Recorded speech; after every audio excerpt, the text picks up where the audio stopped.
अमित और नैना की शादी को 3 साल हुए थे। वे एक साधारण दंपत्ति की तरह रहते थे। छोटी छोटी नोकझोंक, फिर हंसी मजाक। लेकिन एक रात अचानक नैना बाथरूम में गिरकर मर गई। अमित का दिल टूट गया। सबको लगा समय धीरे धीरे अमित को संभाल लेगा। लेकिन एक हफ्ते के अंदर ही अजीब चीजें होने लगी। पहली रात अमित सोया तो लगा किसी ने उसके बालों में उंगलियां फेरी। उसने सोचा सपना है, पर जब उठा उसकी गर्दन पर सिगरेट जैसी जलने की नीली लकीर थी। दूसरी रात किचन में किसी के गिलास खड़काने की आवाज आई। जब अमित गया, फ्रिज अपने आप खुला था और उसकी पसंदीदा बोतल पानी अपने आप मेज पर रखी हुई थी, ठीक वैसे ही जैसे नैना रखा करती थी। अमित कांप गया। नैना, क्या तुम हो? उस रात कमरे के शीशे पर उंगलियों से लिखा था, मैं यहीं हूं। अब डर प्यार से ज्यादा गहरा था। अमित ने कमरे की सारे लाइट ऑन कर दी, लेकिन तभी उसके पीछे से धीमी सी सिसकती आवाज आई। अमित, अमित। तुमने मुझे क्यों गिरने दिया? अमित ने मुड़कर देखा। कमरे के कोने में नैना की आत्मा खड़ी थी।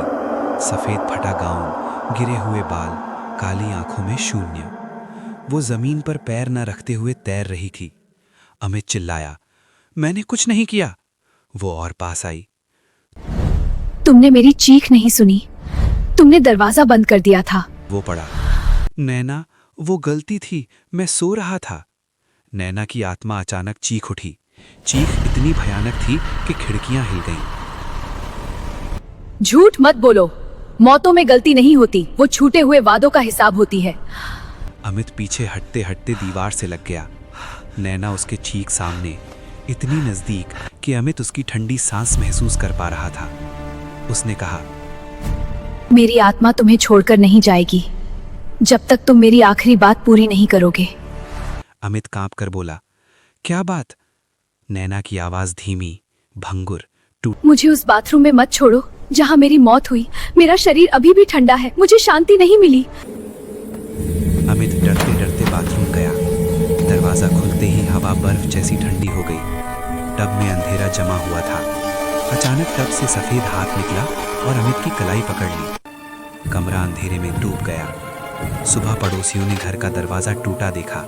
अमित कहीं नहीं मिला। बाथरूम की टाइल्स पर सिर्फ उंगलियों के निशान थे।